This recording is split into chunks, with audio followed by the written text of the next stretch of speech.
வணக்கம். நான் உங்கள் கோவிந்தராஜன். இது Saptagiri travel XP. TTD Tirumala Tirupati தேவஸ்தானத்துக்கு சொந்தமான கோயில்களை பற்றி நிறைய தொடர்ந்து நம்ம பார்த்துட்டு இருக்கோம். அதில் இன்றைக்கி நம்ம பார்க்க போகிறது திருமலையில் இருக்கிற புண்ணிய தீர்த்தங்களில் ஒரு முக்கியமான தீர்த்தமான ஜபாலி தீர்த்தம். ஜபாலி தீர்த்தமும் அந்த ஜபாலி தீர்த்தத்தில் பக்கத்தில் அமைஞ்சிருக்கிற ஆஞ்சநேயர் கோயிலும் இதை பற்றின டீட்டெயில்ஸு தொடர்ந்து இந்த வீடியோவில் நம்ம பார்க்கலாம். திருமலையில் உள்ள புண்ணிய தீர்த்தங்களில் ரொம்ப ரொம்ப முக்கியமான ஒரு தீர்த்தம் இந்த ஜபாலி தீர்த்தம். திருமலை வெங்கடாஜலபதி கோயிலேருந்து தென்மேற்கு திசையில் 5 கிலோமீட்டர் தொலைவில் இந்த இடம் அமைஞ்சிருக்குங்க. இதோட வரலாறு என்னென்னு பார்த்தீங்கன்னா, ஜபாலி அப்படிங்கிற ஒரு துறவி இந்த கோயில் இருக்கிற இடத்துல உள்ள ஒரு ஏரி ஒன்று இருக்குது. அந்த இடத்துல அந்த ஏரி கரையில் தான் அவர் வசிச்சுட்டு இருந்தார். அதனால் இந்த துறவிக்கு பேர்லேயே ஜபாலி தீர்த்தம் அப்படிங்கிறது அழைக்கப்பட்டது. முற்காலத்தில் பார்த்தீங்கன்னா, காவிரி நதி கரையோரத்தில் ஒரு பிராமணர் வசிச்சுட்டு இருந்தார். அவர் ரொம்ப நேர்மையாக வசிச்சுட்டு இருந்தார். ஆனால் காலப்போக்கில் பல துன்மார்க்கர்கள் அவரை மாற்றி அவர் தீய வழியில் இழுத்துட்டாங்க. அதனால் அவருக்குள்ள தீய சக்தியெல்லாம் உள்ளே புகுந்து அவர் ரொம்ப ஆட்டி படைச்சிது. அதிலேருந்து விடுபடுறதுக்காக பல கோயில் குளத்துக்கு போனார். எங்கேயும் அவரால் அதுலேருந்து விடுபட முடியல. அப்படி ஒரு தடவை வரும்பொழுது இந்த இடத்துல திருமலையில் உள்ள ஜபாலி தீர்த்த கரைக்கு வந்தார்.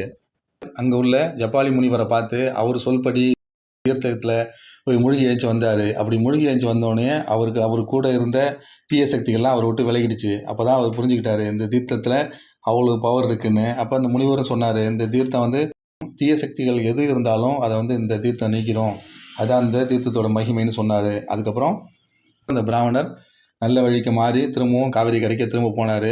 அதுலேருந்து இந்த தீர்த்த குளத்தில் குளித்தா நம்மளுடைய தீய சக்திகள், நம்மளை ஆட்டி படைச்சிட்டு இருக்க தீய சக்திகள் எல்லாமே நம்மளை விட்டு போயிடும், நம்மளை பிடிச்ச தோஷம்லாம் போயிடும்னு பக்தர்கள்ட்ட ஒரு பரவலான ஒரு நம்பிக்கை இருக்குது. இந்த ஜபாலி தீர்த்தத்துக்கு அருகில் இருக்கிற ஆகாச கங்காவில் தான் முதல்ல ஆஞ்சநேயர் பிறந்தார். அவர் பிறந்த இடம் தான் அந்த ஆகாச கங்கா. அதுக்கு அருகில் தான் இருக்குது ஜபாலி தீர்த்தம். அவர் முதல்ல தன்னை வெளிப்படுத்திக்கிட்ட இடம் தான் இந்த ஜபாலி தீர்த்தம்னு சொல்கிறாங்க. அதனால தான் இந்த இடத்துல அவருக்கு ஒரு கோயில் இருக்குது. இந்த ஜபாலி தீர்த்தம் பார்த்திங்கன்னா பல பக்தர்கள் இன்னும் அறியப்படாத இடமாவே இருக்குங்க. திருமலையில் நிறைய இடத்துக்கு போகிறாங்க பக்தர்கள். ஆனால் அந்த ஜபாலி தீர்த்தத்தை நிறைய பேர் அவாய்ட் பண்ணிடுறாங்க. ஆனால் யாருமே அவாய்ட் பண்ணக்கூடாத ஒரு முக்கியமான ஒரு அருமையான ஒரு கோயில் தாங்க அந்த ஜபாலி தீர்த்த ஆஞ்சநேயர் கோயில். திருமலையிலேருந்து 5 கிலோமீட்டர் தொலைவில் இந்த ஜபாலி தீர்த்தம் அப்படிங்கிற பஸ் ஸ்டாப் இருக்குது. அந்த பஸ்ஸு செல்லும் பாதையில் இறங்கி சுமார் ஒரு 2 கிலோமீட்டர் தூரம் உள்ள காட்டுக்குள்ளே இருக்குங்க அந்த கோயில். இந்த கோயில் 15ஆம் நூற்றாண்டில் விஜயராகவ ராயல் வம்சத்தில் தான் இந்த கோயில் கட்டப்பட்டது. அதுக்கப்புறம் அந்நிய படையெடுப்புகள் போது சுத்தமாக இந்த கோயில் நிராகரிக்கப்பட்டு பாழடைஞ்சு போச்சு. அடர்ந்த வனத்தில் இருக்கிறதுனால யாருமே இந்த கோயிலுக்கு செல்ல முடியல. அதுக்கப்புறம் ரொம்ப பாழடைஞ்சு போய் ரொம்ப சிதிலமடைஞ்ச நிலைமையில் 1984 இந்த கோயில் மறுபடியும் மீட்டெடுக்கப்பட்டது. திரும்பவும் அந்த பக்தர்கள்லாம் அதுக்கு போய் அதுக்கு புனரமைப்பு வேலைகள் நிறைய செஞ்சு 1984 பிப்ரவரி மாதம் 10ஆம் நாள் இந்த கோயிலுக்கு மறுபடியும் ஒரு கும்பாபிஷேகம் பண்ணாங்க. அதுக்கப்புறம் அந்த வழக்கமான பூஜைகள்லாம் தொடர்ந்து செய்யப்பட்டு இன்றளவுக்கும் தொடர்ந்து இது நடந்துக்கிட்டு இருக்கு. அதுக்கப்புறம் மீண்டும் பார்த்திங்கன்னா 2008ஆம் ஆண்டு பல திருப்பணிகள் மறுபடியும் செய்யப்பட்டு டிடிடி சார்பாக பல வேலைகள்லாம் இந்த கோயிலில் செஞ்சாங்க. இந்த போகிற வழி முழுக்க உள்ள பாறைகள்லாம் சரி செய்யப்பட்டு படிகள்லாம் ரொம்ப அருமையாக கட்டினாங்க. இது எங்கே அமைஞ்சிருக்குன்னு கேட்ட இடத்த பார்த்திங்கன்னா திருமலையிலேருந்து பாபநாசனம் போகிற வழியில் இந்த அமைஞ்சிருக்குங்க. அது அதிகபட்சமாக ஒரு திருமலையிலேருந்து 5 கிலோமீட்டர் தொலைவு இருக்கும். அது 30 நிமிஷத்துக்கு ஒரு தடவை ஏபிஎஸ்ஆர்டிசி பஸ்ஸு பாபநாசனம், ஜபாலி தீர்த்தம், ஆகாச கங்கா, வேணுகோபால சுவாமி டெம்பிள் இந்த மாதிரி 4 இடத்தெல்லாம் சுற்றி காட்டுற மாதிரி தனியாக அங்கேருந்து ஒரு பஸ்ஸு கிளம்பும். 30 நிமிஷத்துக்கு ஒரு பஸ்ஸு திருமலையிலேருந்து கிளம்புது. இது எந்த இடத்துல வேணாலும் ஒரு டிக்கெட் வாங்கிட்டிங்கன்னா போதும், எந்த இடத்துல வேணாலும் இறங்கிக்கலாம், மறுபடியும் எங்கே வேணாலும் ஏறிக்கலாம். அப்படி தான் இந்த டிக்கெட்டு. காலையிலேருந்து சாயந்தரம் வரைக்கும் இந்த டிக்கெட் செல்லுபடி ஆகும். நீங்கள் காலையில் 5 மணிலேருந்து ராத்திரி 7:30 வரைக்கும் இந்த பஸ்ஸுகள் ஆப்ரேட் பண்ணிகிட்ருக்காங்க. காலை இந்த திருமலையில் நீங்கள் 5 மணிக்கு அப்புறம் நீங்கள் எப்போ வேணாலும் இந்த பஸ்ஸில் ஏறிக்கலாம். ஜபாலி தீர்த்தம் அப்படின்னு கேட்டு நீங்கள் இறங்கிக்கிட்டிங்கன்னா அதுலேருந்து உள்ளே 2 கிலோமீட்டர் தூரம் நடந்து உள்ளே போய் பார்க்கலாம். இந்த கோயிலோட டைமிங்ஸ் பார்த்தீங்கன்னா காலையில் 6 மணிலேருந்து சாயங்காலம் 6 மணிக்கு இந்த கோயில் திறந்திருக்கும். இந்த கோயிலுக்கு போகிற வழியில் டிடிடி சார்பாக ரொம்ப ரொம்ப அழகான படிக்கட்டுகள் மிக மிக எளிதாக ஏறும் வகையில் அமைக்கப்பட்டிருக்கு. இந்த கோயிலுக்குள்ளே போகும்போது பார்த்திங்கன்னா ஒரு பொதுவான எச்சரிக்கை என்னென்னா, அவங்க டிடிடி சார்பாக ஒரு பாதை ஒன்று அமைச்சிருக்காங்க. அழகாக படிக்கட்டுகள் வச்சு நடந்து போகிற மாதிரி வச்சுருக்காங்க. அந்த பாதையை தாண்டி எல்லா இடமும் ஓப்பனில் தான் இருக்குங்க. அது ஓப்பனாக தானே இருக்குது அப்படின்னு சொல்லி காட்டுக்குள்ளே யாரும் போகாமல் இருக்கிறது நமக்கு ரொம்ப ரொம்ப நல்லது. ஏன்னா இது ஒரு அடர்ந்த காடு.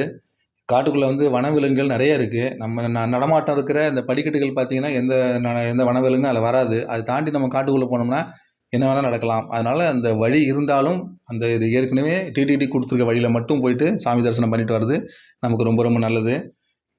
திருமலையிலேருந்து ஏபிஎஸ்ஆர்டிசி பஸ்ஸில் ஏறினீங்கன்னா அதிகபட்சம் 10லேருந்து 15 நிமிஷத்துக்குள்ள இந்த இடத்த அடைஞ்சிடலாங்க. இந்த இடத்துக்கு நாங்கள் கிளம்பி போகும்போது காலையில் 6:30க்கு கிளம்பி போயிட்டோம். 7 மணிக்கெலாம் நாங்கள் அந்த இடத்த போய் அடைஞ்சிட்டோம். பஸ்ஸில் போகும்போது பார்த்தீங்கன்னா ஒரு 10 பேர் தான் இருந்தாங்க. அதுவும் நாங்கள் ஜப்பாலித்தீர்த்தத்தில் இறங்கும்போது நாங்கள் மட்டும் தான் இறங்குனோம். வேறு யாருமே இறங்கல. பஸ் எங்களை இறக்கி விட்டுட்டு வளைஞ்சு திரும்பி போயிட்டு, பஸ்ஸோட சத்தம் அடுத்த 2, 3 நிமிஷத்துக்கு கொஞ்சம் கொஞ்சமாக தேஞ்சு தேஞ்சு மறைஞ்சுது. அதுக்கப்புறம் ஒரு சத்தமும் இல்லை. அங்கங்கே அந்த பூச்சிகளோட சத்தம் மட்டும் தான் கேட்டதே தவிர வேறு எந்த சத்தமுமே இல்லை. ரொம்ப ரொம்ப ஒரு அமைதியாக இருந்தது. ரொம்ப பார்க்கறதுக்கு ரொம்ப பிரமிப்பாகவும், அதே சமயம் கொஞ்சம் பயமாக இருக்கிற அளவுக்கு இருந்தது. அப்பப்போ ஒரு கார் சவுண்டு இல்லை பஸ் சவுண்டு எங்கே கேட்குது. ரோட்டில் எங்கேயாவது தூரத்தில் வந்தால் கூட அந்த கார் சவுண்டு கேட்குது. நிறைய பேர் ஜப்பாலித்தீர்த்தம் நிற்காம நேராக அடுத்தது பாபநாசம் நேராக போகிறாங்க. அந்த சத்தம் இருக்கும்போது சரி பக்தர்கள் பக்கத்தில் தான் இருக்காங்க அப்படின்னு நம்பிக்கையில் உள்ள ஒரு பெரிய ஆர்ச் ஒன்று வரவேற்குது. ஜப்பாலித்தீர்த்தம் அப்படின்னு பெரிய ஆர்ச் ஒன்று வரவேற்குது. அந்த ஆர்ச் தாண்டி உள்ளே போனோம்னா மறுபடியும் தார் ரோடு ஒன்று மேலே ஏறுது. அது வழியாக போனோன்னா ஒரு 100, 150 மீட்டர் இருக்கும். அது வழியாக மேலே ஏறி போனோம்னு வச்சுங்க, அந்த இடத்துல ஒரு பெரிய பார்க்கிங் வச்சுருக்காங்க. ரோட் சைடு பார்க்கிங் தான். கார்கள்லாம் அந்த இடத்துல பார்க்கிங் பண்ணிவிட்டு அதுக்கப்புறம் அந்த இடத்துல சின்னதாக அந்த படிகள் ஏற ஆரம்பிக்குது. அங்கே தான் வந்து ஜப்பாலி கோயிலோட என்ட்ரன்ஸ் அதுதாங்க. அந்த இடத்துல தான் படிகள் ஆரம்பித்து மேலே ஏறுது. அந்த படிகளில் நாங்கள் ஏற ஆரம்பிக்கிறதுக்கு முன்னாடி ஒரு கார் ஒன்று வந்தது. அதுலேருந்து 2 பேர் இறங்கி மேலே ஏற ஆரம்பித்தாங்க. அவங்கள பின்தொடர்ந்து நாங்களும் அதிலே போனோம். ரொம்ப ரொம்ப ரம்மியமான காடுங்க அது. ஃபுல்லாக பாறைகள், ஃபுல்லாக மரங்கள் தாங்க கம்ப்ளீட்டாக எங்கே பார்த்தாலும் இருக்குது. வேறு எந்த சத்தமுமே இல்லை. மரங்கள் அசைகிற சத்தமும் இந்த காட்டு பூச்சிகளோட சத்தம் மட்டும்தான் இருக்குது. வேறு எந்த சத்தமுமே இல்லை. அங்கங்கே பக்தர்களோட பேச்சு குரல் ரொம்ப தூரமாக எங்கேயாவது கேட்குது. மேலே ஏற படிகள் பார்த்தீங்கன்னா ரொம்ப ரொம்ப காங்கிரீட் படிகள் ஃபுல்லாக போட்டிருக்காங்க. ரொம்ப ரொம்ப எளிதாக இருக்குங்க ஏறுறதுக்கு. ரொம்ப அகலமாக இருக்குது. அதே சமயம் உயரம் குறைவான படிகளாக இருக்கிறதுனால ஏறுறதுக்கு ரொம்ப ஈஸியாக இருக்குது. எவ்வளோ தூரத்தில் நடக்கணும், எத்தனை படிகள் இருக்குது, இந்த மாதிரி டீட்டெயில்ஸ்லாம் அது எதுவுமே இல்லை. ஒரு 2 கிலோமீட்டர் இருக்குன்னு சொல்லி சொல்கிறாங்க. தூரம் அந்த டிஸ்டன்ஸ் இவ்வளோ தூரம் போகணும் அப்படிங்கிற கணக்கெலாம் இல்லை. அது வழியாக நடந்து போயிட்டே இருந்தோம்னா கொஞ்சம் தூரம் போகும்போதே நமக்கு தெரிஞ்சது நான்.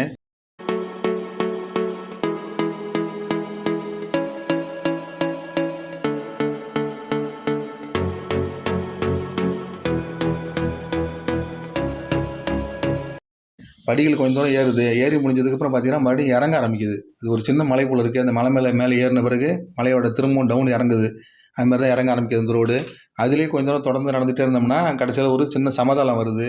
ஒரு 10 நிமிஷம் இருக்கும் அந்த இடத்துக்கு சமதளத்துக்கு போய் சேர்றதுக்கு. மொத்தத்தில் ஒரு 20 நிமிஷம் 25 நிமிஷம் ஆச்சு அங்கே போகிறதுக்கு. அதுக்கப்புறம் அந்த இடத்துல ஒரு சின்ன நீரோடை மாதிரி ஓடுது. அப்போ தான் அது வந்து ஜப்பாலித்தீர்த்த நீரோடைன்னு சொல்கிறாங்க. அந்த நீரோடை வந்து சைடில் போயிட்டே இருக்குது. போய் வெளில அந்த ரோடு எங்கே போகுது அப்படின்னு சொல்லி பார்த்தோம்னா அந்த கடைசியில் தூரத்தில் ஒரு ஏரி தெரியுது. அந்த ஏரிக்கு தான் அந்த நீரோடை போய் சேருது. நாங்கள் போனது மழை காலத்தில் இல்லை. அதனால் வந்து மழை இல்லாதனால தண்ணி கொஞ்சமாக தான் அதில் வந்துகிட்டு இருந்தது. கடைசியில் அந்த நீரோடை போய் அந்த ஏரி இருக்கிற இடத்த போய் பார்க்கலான்னு தோணுது. ஆனால் இங்கேயே அவ்வளோ சைலண்ட்டாக இருக்குது. ஏரிக்கிட்ட போனோம்னா எப்படியும் ஒரு 200 மீட்டரை தாண்டி நடந்து போகிற மாதிரி இருக்கும். அந்த இடத்துல ஒன்றுமே நடமாட்டம் இருக்காது போல இருக்குது. அதனால் யோசனை பண்ணிவிட்டு வேண்டான்ட்டு திரும்பவும் நாங்கள் கோயிலை பார்க்க நடக்க ஆரம்பித்தோம். அதுக்கப்புறம் சமதளம் தாங்க. அங்கங்கே சின்ன சின்ன படிகள் இருக்குது, அவ்வளோதான். அதில் தொடர்ந்து நடந்தோம்னா அப்புறம் ஒரு 10 நிமிஷத்துக்குள்ளார அந்த கோயிலை போய் அடைஞ்சிடலாம். கோயில் இருக்க இடத்துல பார்த்தீங்கன்னா தூரத்துலேயே இப்போ உயரமாக நல்ல அருமையான பார்வையில் இருக்குது. அது ஒரு தங்க கோயில் மாதிரி இருக்குங்க. அது கோல்டன் கலர்லேயும் ஆரஞ்சு கலர்லேயும் அருமையாக பெயிண்டிங் பண்ணியிருக்காங்க. உண்மையிலேயே ஒரு தங்க கோயில் மாதிரி தான் இருக்குது. அது காட்டுக்குள்ளே இப்படி ஒரு தங்க கோயிலா அப்படின்னு பார்க்குற அளவுக்கு ஆச்சரியமாக இருக்குது. என்ட்ரன்ஸ்கிட்ட போனோம்னா இடது பக்கம் வந்து நிறைய கடைகள் இருக்குது. பூஜை சாமான் பொருட்கள், அப்புறம் கூல்ட்ரிங்க்ஸு, ஸ்நாக்ஸ் இந்த மாதிரி கடைகள்லாம் இருக்குது. அதை தாண்டி போனோம்னா அங்கே ஒரு பெரிய மரம் ஒன்று வரவேற்குதுங்க. அந்த மரத்துக்கு பேர் வந்து தேவதா மரம் அப்படின்னு சொல்லி சொல்கிறாங்க. அந்த மரத்துக்கு கீழே பார்த்தீங்கன்னா ஆச்சரியமாக இருக்குது. மரத்தோட அடிப்பக்கத்தில் விநாயகர் மாதிரியே ஒரு உருவம் மரத்துலேயே உருவாயிருக்கு. மரத்தோட அடிப்பாகம் விநாயகர் உருவம் மாதிரியே தானாகவே பெருசாக அமைஞ்சிருக்கு. அந்த இடத்துல வந்து அங்கே பெயிண்டிங் பண்ணி அந்த விநாயகர் மாதிரி இருக்குதுன்னு சொல்லி ஐடென்டிஃபை பண்ணி வச்சுருக்காங்க. அதுக்கு பெரிய மாலை போட்டிருக்காங்க. எல்லோரும் அந்த இடத்துல போய் வழிபடுறாங்க. போய் பார்த்தா தான் தெரியுது கரெக்டாக அது விநாயகர் உருவம் மாதிரியே இருக்குது அந்த மரத்துலேயே. மரமே எப்படி அந்த மாதிரி விநாயகர் உருவமாக வந்ததுன்னு தெரியல. விநாயகர் உண்மையிலேயே அந்த இடத்துல வந்து குடியேறி இருக்கார், அப்படி தான் அதை சொல்லணும். அந்த மரத்துக்கு ஏற்றால பார்த்தீங்கன்னா ஒரு சின்ன குளம் இருக்குது. அது வந்து ஸ்ரீ ராமகுண்டம் அப்படின்னு சொல்லி சொல்கிறாங்க. ராமரோட தீர்த்தம், ஸ்ரீராமர் தீர்த்தம் அப்படின்னு சொல்லி சொல்கிறாங்க. அதை போய் அங்கே அந்த குளத்தை போய் பார்த்துட்டு அதை வணங்கிட்டு திரும்பவும் அந்த மரத்தை தாண்டி பின்பக்கம் பார்த்தோம்னா நல்ல உயரமான படிகள் இருக்குது. படிகளுக்கு மேலே பெரிய மேடை மாதிரி இருக்குது. அந்த மேடையில் தான் அந்த ஆஞ்சநேயர் கோயில் அமைஞ்சிருக்கு. பிரம்மாண்டமாக இருக்குது பார்க்குறதுக்கு. சின்ன கோயில் தான், ஆனால் கீழேருந்து பார்க்கும்போது பார்க்கறது ரொம்ப ரொம்ப அற்புதமாக இருக்குது. நல்ல கோல்டன் கலரில் தகன்னு மின்னுதுங்க அந்த இடம். அந்த காலை நேரத்தில் லேசான சூரிய வெளி தான், வெளிச்சமே இல்லை. ஃபுல்லாக மரங்களுக்கு நடுப்புற இருக்கிறதுனால ரொம்ப வெளிச்சம்னு சொல்ல முடியாது. ஆனாலும் லேசான ஒரு வெளிச்சம் வருது, நல்லா இருக்குது பார்க்குறதுக்கு. அது மேலே ஏறி போனோம்னா அந்த இடத்துல உள்ளார ஆஞ்சநேயர் உள்ளே இருக்கார். அதுக்கப்புறம் நாங்கள் ஃபோட்டோஸ் வீடியோஸ் எடுக்கிறதுக்கு அலோடு கிடையாது. அதனால் உள்ளே போய் ஆஞ்சநேயரை வணங்கிட்டு திரும்ப வெளியில் வந்தோம். ரொம்ப ரம்மியமான ஒரு சூழலில் அங்கே ஆஞ்சநேயரை வணங்கிட்டு வர்றது ரொம்ப ரொம்ப அழகாக இருக்குது பார்க்குறதுக்கு. அது வந்து சுயம்பு உருவமாக உருவாயிருக்காரு அப்படின்னு சொல்லி சொன்னார் அந்த கோயில் குருக்கள். அந்த கோயில் மட்டும் இல்லைங்க, அந்த கோயிலில் மட்டும் இந்த ஆஞ்சநேயர் இல்லை, அந்த காடு முழுக்க, அந்த தீர்த்த காடு முழுக்க ஆஞ்சநேயர் தான் இருக்கார். என்னென்னு பார்க்குறீங்களா? ஃபுல்லாகவே குரங்குகள் தாங்க. அந்த என்ட்ரன்ஸ் அந்த கோயிலோட என்ட்ரன்ஸுக்கு வந்தோடனே பார்த்தோம்னா எங்கே பார்த்தாலும் குரங்குகள் இருக்குங்க. 100 கணக்கில் இருக்குது குரங்குகள். எங்கே பார்த்தாலும் குரங்கு தான். போகிற வழி பூரா குரங்கு தான் இருக்குது. நமக்கு எந்த விதத்துலையும் இடைஞ்சல் கொடுக்கறது இல்லை. எல்லாம் மரங்கள் தாவிக்கிட்டு விளையாடிக்கிட்டு பக்தர்கள் கொண்டு வர அந்த சாப்பாடு உணவெல்லாம் அவங்க சாப்பிட்டுக்கிட்டு பயங்கர விளையாடிக்கிட்டு இருக்கு. அது தவிர காட்டு அணில்கள் வேறு அந்த இடத்துல இருக்குது. பெரிய பெரிய மரங்கள்லேருந்து காட்டு அணில்கள்லாம் தலைகீழ தொங்கிட்டு சாப்பிட்டுட்டு இருக்கு. நிறைய அந்த காட்டு அணில்கள் பார்த்தீங்கன்னா நம்மள்ட்ட ரொம்ப பக்தர்கள்ட்ட சாதாரண ரொம்ப ஃப்ரெண்ட்ஷிப்பாக இருக்குது. அது நம்ம ஏதாவது தேங்காயை உடச்சி அதை கொடுத்தோம்னா அதை கிட்ட வந்து வாங்கிக்குது.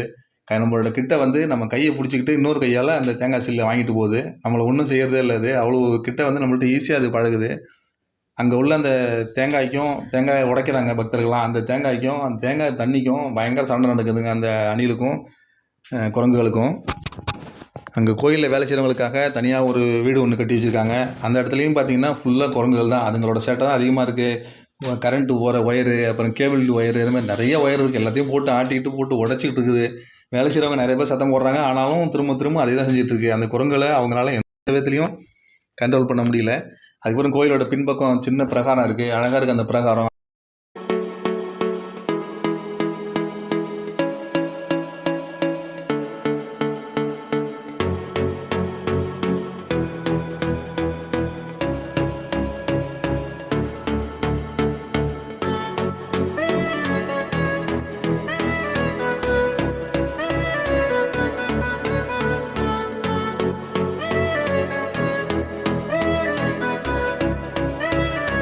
அதை சுற்றி பின்னோம்னா பின்பக்கம் ஒரு ஒத்தையடி பாதை போகுது. அது வழியாக போனால் அங்கே வந்து சீதா குண்டம் அப்படின்னு இருக்குன்னு சொன்னாங்க. அதனால் போய் பார்த்துட்டு வரலாம் அப்படின்னு யோசனையாக இருந்தது. 2 பார்க்கறதுக்கு போனோம். ஃபுல்லாக ஒத்தையடி பாதை தாங்க அது. அதுக்கப்புறம் பார்த்தா யாருமே அந்த பக்கம் போகல. எல்லாருமே இந்த பக்கம் நின்றுட்டாங்க. நான் மட்டும் தான் அந்த பக்கம் தாண்டி போனோம். ஒரு சின்ன ஒத்தையடி பாதை. அது வழியாக போனால் அடர்ந்த காடுங்க. அது பெரிய பெரிய மரங்களாக இருக்குது. அதை தாண்டி ஒத்தையடி பாதையிலே போனோம்னா ஒரு 100 மீட்டர் இருக்கும். அதை தாண்டி போனால் சின்னதாக ஒரு மேடு மேலே ஏறுது. படிகள்லாம் ஒன்றும் கிடையாது. மரத்தோட வேர்கள் தான் அங்கங்கே இருக்குது. அந்த மரத்தோட வேரில் காலை வச்சு தான் மேலே ஏற வேண்டியிருக்கு. மழை காலத்தில் ரொம்ப சிரமம். நான் போகும்போது அது ஈரமாக தான் இருந்தது. சேத்துல வழுக்காமல் மறுபடியும் அதை தாண்டி மெதுவாக மேலே ஏறினோம். மேலே ஏறி பார்த்தா அங்கே ஒரு அற்புதமான ஒரு குளம் இருக்குங்க. ரொம்ப அழகாக அந்த ஒரு சீதா குண்டம்னு சொல்கிறாங்க. அந்த குளம் அந்த இடத்துல இருக்குது. தண்ணீர் வந்து பளிங்கு மாதிரி இருக்குது. அப்படியே மின்னுது தண்ணி அந்த இடத்துல. எந்த விதமான தூசி துப்பட்டை எதுவுமே இல்லை. அழகாக இருக்குது பார்க்குறதுக்கு. சுற்றிலும் அடர்ந்த காடு, பச்சை பசேல்னு இருக்குது. பச்சை பசேல்னு சொல்கிறது கரும்பச்சையாக இருக்குங்க. அவ்வளோ டார்க்காக இருக்குது அந்த இடமே. தண்ணி வந்து பச்சைன்னு சொல்ல முடியல, கருப்புன்னு சொல்ல முடியல. அவ்வளோ டார்க்காக இருக்குது அந்த இடமே. ஆனால் தண்ணி பளிங்கு மாதிரி இருக்குது தண்ணி. எங்கே பார்த்தாலும் ஒரே அமைதி. எதுவுமே இல்லை. அதாவது காட்டு பூச்சிகள்னு சொல்லாமல் அந்த பூச்சி சத்தத்தை தவிர வேறு எதுவுமே இல்லை. அந்த ஏரியை சுற்றி சின்ன குளம் தான். அது குளத்தை சுற்றி பாதை மாதிரி இருக்குது. ஆனால் பாதைகள் ஃபுல்லாக புல் வளர்ந்து நடமாட்டம் இல்லாதனால புல்கள்லாம் ஃபுல்லாக வளர்ந்து அப்படியே இருக்குது. அது ரொம்ப நேரம் நிற்க முடியல. நிற்கிறதுக்கு நமக்கு பயமாக இருந்தது. ஏன்னா அவ்வளோ அடர்ந்த காடு. அது எந்த நேரத்துலலாம் மிருகங்கள் ஏதாவது வரலான்னு தோணுது. அதனால் ஒரு 2 நிமிஷம் இருந்துட்டு திரும்பவும் அந்த வேறு வழியாக திரும்பவும் இறங்கி வந்தோம். இறங்கி ஏறுறதை விட இறங்கி வரதும் ரொம்ப சிரமமாக இருந்தது. அது வழியாக இறங்கி திரும்பவும் அந்த காட்டு வழியாக மறுபடியும் அந்த கோயிலுக்கு வந்தோம். வர்ற வழி பூரா மரங்கள்லாம் பார்த்தீங்கன்னா வான உயரத்துக்கு இருக்குங்க. மரங்கள்லாம் பிரம்மாண்டமாக இருக்குது. மரங்கள்லாம் அந்த மரத்துக்கு பேக் சைடில் நல்லா அடர்ந்த காடு, பச்சை பசேல்னு இருக்குது அந்த இடம் பார்க்கறதுக்கு. தூரத்துலேருந்து அந்த ஆஞ்சநேயர் கோயிலை பார்க்கும்போது மிக ஒரு அருமையான ஒரு சூழலுங்க. அது இவ்வளவு அற்புதமான ஒரு காட்சி. அந்த ஆஞ்சநேயர் வந்து அடர்ந்த காட்டில் எப்படி தான் அந்த இடத்துல அமைச்சாங்கன்னு தெரியல. ரொம்ப அழகாக இருக்குது. அதுக்கப்புறம் திரும்ப ஆஞ்சநேயர் கோயிலுக்கு வந்துட்டு மறுபடியும் அந்த ஆஞ்சநேயரை வணங்கிட்டு அதுக்கப்புறம் திரும்ப வெளில போகிறதுக்கு கீழே திருமலைக்கு போகிறதுக்கு கிளம்புனாங்க. அங்கேருந்து திரும்ப நடந்து வரத்துக்கும் பார்த்தீங்கன்னா ஒரு அதிகபட்சமாக ஒரு 15 நிமிஷம் ஆச்சு. முதல்ல மேலே ஏறணும். அதுக்கப்புறம் திரும்ப இறங்கணும். மேலே ஏறின பிறகு மறுபடியும் கீழே இறங்கணும். ஒரு 15 நிமிஷம் ஆச்சு. அதுக்கப்புறம் நடந்து வந்து மெயின் ரோட்டுக்கு வந்து பஸ்ஸுக்காக வெயிட் பண்ணோம். ஒரு 10-15 நிமிஷம் பஸ்ஸுக்காக வெயிட் பண்ணோம். அங்கேயும் அப்படி தாங்க பயங்கர அமைதி. ஏதாவது பஸ்ஸு கார் வந்தால் சத்தம் கேட்குது. வேறு எந்த சவுண்டுமே இல்லை. ஆனால் இறங்கி வரும்போது நிறைய பக்தர்கள் வந்து மேலே ஏற ஆரம்பிச்சிட்டாங்க. வரும்போது 8-8:30 ஆகிடுச்சு. பக்தர்கள் நிறைய பேர் வர ஆரம்பிச்சிட்டாங்க. பஸ்ஸுக்காக வெயிட் பண்ணோம். ஒரு 15 நிமிஷம் கழித்து பஸ் வந்தது. அதில் ஏறி திருமலைக்கு வந்து சேர்ந்துட்டோம். திருமலையில் உள்ள எந்த இடமும் இவ்வளோ அமைதியான சூழல் கிடைக்காதுங்க. திருமலையில் நிறைய இடங்கள் இருக்குது. ஆகாசகங்கா, வேணுகோபால சுவாமி டெம்பிள், ஸ்ரீராமர் பாதம், சிலா தோரணம், இந்த மாதிரி நிறைய இடங்கள் இருக்குது. ஆனால் இவ்வளோ ஒரு அமைதியான சூழல், அடர்ந்த காட்டில் ஒரு தங்க கோயில் பார்க்கறதுக்கு ரொம்ப ஒரு அழகான ஒரு இடங்க அது. திருப்பதி போகும்போது கண்டிப்பாக இதை பார்த்துட்டு வாங்க. இந்த இடத்துக்கு போகிறதுக்கு எப்படின்னு பார்த்தீங்கன்னா, நீங்கள் தனியாக உங்கள்கிட்ட ஓன் வெஹிக்கிள் இருந்ததுன்னா ரொம்ப சுலபம். அது இல்லைனா பஸ்ஸில் போயிட்டு வாங்க. பஸ்ஸில் போனீங்கன்னா இறங்கிக்கலாம். எப்போ வேணாலும் திரும்ப வந்து ஏறிக்கலாம். டைமிங்ஸ் கிடையாதுனால நீங்கள் திரும்ப எப்போ வந்தாலும் எந்த பஸ் வேணாலும் ஏறிக்கலாம். அந்த மாதிரி தான் இது. இதில் நீங்கள் தனியாக அங்கே ஜீப்பு, கார் இவங்கெல்லாம் பார்த்தீங்கன்னா 6 இடம் சுற்றி காட்டுறோம், 7 இடம் சுற்றி காட்டுறோம்னு சொல்லி அழைச்சிட்டு போவாங்க. அவங்களாம் மேக்ஸிமம் இந்த இடத்துக்கு அழைச்சிட்டு வர மாட்டாங்க. ஏன்னா நீங்கள் பாபநாசனமோ இல்லை வேணுகோபால சுவாமியோ ஆகாசகங்காலாம் போனீங்கன்னா ஒரு 15 நிமிஷத்தில் திரும்ப வந்துடலாம். பட் இந்த ஜபால் தீர்த்தம் வந்தீங்கன்னா போயிட்டு வரதுக்கு 1.5 மணி நேரம் 2 மணி நேரம் ஆகும். அவ்வளோ நேரம் வெயிட் பண்ண மாட்டாங்க. அதனால் இந்த இடம் வந்து காட்டுக்குள்ளே இருக்குது அப்படின்னு சொல்லிட்டு உங்களை இந்த இடத்த காட்டவே மாட்டாங்க. நிறைய தடவை நானும் போயிருக்கேன். இந்த இடத்த காட்டாமல் திரும்ப தான் அழைச்சிட்டு போயிடுவாங்க. அதுக்கப்புறம் தான் நாங்கள் தனியாக பஸ்ஸில் போக ஆரம்பித்தோம். இல்லைனா கார் எடுத்துகிட்டு வந்தால் காரில் போகும்போது மேலே ஏறி நிப்பாட்டிட்டு அதுக்கப்புறம் போக ஆரம்பித்தோம். அந்த மாதிரி தனியாக போயிட்டு வந்தீங்கன்னா கண்டிப்பாக இது முக்கியமான இடங்க அது. இது அவாய்ட் பண்ணவே முடியாது. ஒரு தடவை போயிட்டு வந்தீங்கன்னா மறுபடியும் இன்னொரு தடவை பார்க்கணும் போல் இருக்கிறது தான் அந்த ஜப்பால் தீர்த்த ஆஞ்சநேயர் கோயில். ஆஞ்சநேயர் பிறந்த இடமான ஆகாசகங்கா, ஆஞ்சநேயர் முதல்ல தன்னை வெளிப்படுத்திக்கிட்ட இடம் இந்த ஜப்பாலி ஆஞ்சநேயர் கோயில். இதெல்லாம் போய் திருமலைக்கு வரும்பொழுது கண்டிப்பாக போய் இதை பார்த்துட்டு வாங்க. மறுபடியும் இந்த மாதிரி இன்னொரு அப்டேட்ஸோடு உங்களை மீண்டும் சந்திக்கிறேன். இந்த வீடியோ உங்களுக்கு பிடிச்சிருந்ததுன்னா உங்கள் நண்பர்களுக்கு இதை ஷேர் பண்ணுங்கள். என்னோடய சேனலை சப்ஸ்கிரைப் பண்ணலன்னா சப்ஸ்கிரைப் பண்ணுங்கள், லைக் பண்ணுங்கள். நன்றி, வணக்கம்.